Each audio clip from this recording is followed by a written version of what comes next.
bigla ngang tinanong ni Charis dito nga kay Minchi kung si Dio nga ba ang tunay na ama nga nito ni Jenny. Kaya naman nga't nagulat nga itong si Minchi. Maririnig naman nga ni Dara ang sagot nga nito ni Minchi kay Charis. Ito na nga ba ang dahilan kung bakit masisira na naman nga ang pagkakaibigan nito ni Dara at ni Minchi at maulit pa nga kaya ang pagbabati nga nilang dalawa. Samantalang nagkausap naman nga itong si Amelia at si Minchi. Narinig naman nga lahat nito ni Perry at naging panakipbutas nga lang siya noon.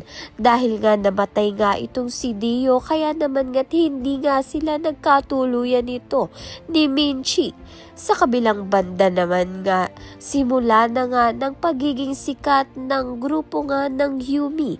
Simula nga ng maging magkabati nga itong si Jenny at si Megan. Samantalang ito naman ngang Nixie ay sinisiraan nga ang Yumi dahil mas nalalamangan na nga ng Yumi ang Nixie. Kaya naman nga't yan at iba pa ang dapat nating pakaabangan.